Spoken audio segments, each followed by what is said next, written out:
Hi, this is Mike McClernon. My service is called Assisted Living Locators of Long Island. I help seniors and families find the best fit for assisted living, memory care, and independent living here on Long Island.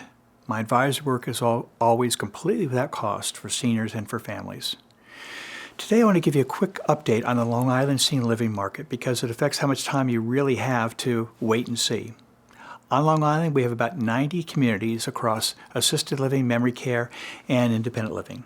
In the last 2 years, only one new building is open, and there is only one other building under construction now.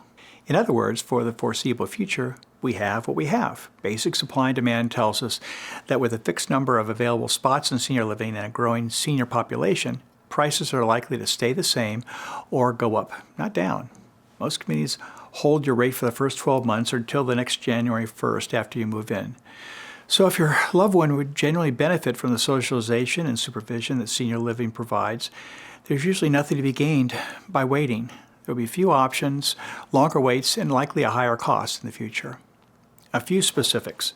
Memory care units are full or maybe have just one or two spots available. Wait lists, where they exist, aren't that long now, but you do need to be proactive. It's smart to tour and identify 2 memory care communities you'd accept so you can move into one on your own time frame. Second, assisted living buildings are also filling up.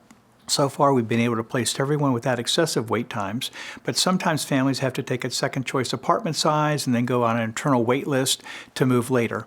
Internal moves are almost always a higher priority than new admissions. Independent living, surprisingly, these can be the hardest to get into.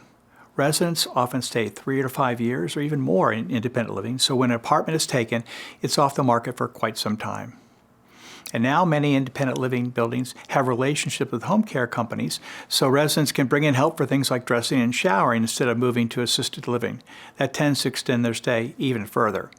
Big takeaway is this: if we find an independent or assisted living apartment that checks most of the boxes, it often makes sense to grab it rather than assume another will be available later on.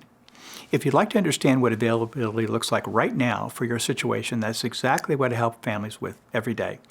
I'm Mike McClernon with Assisted Living Locators of Long Island. Give me a call. We love to help.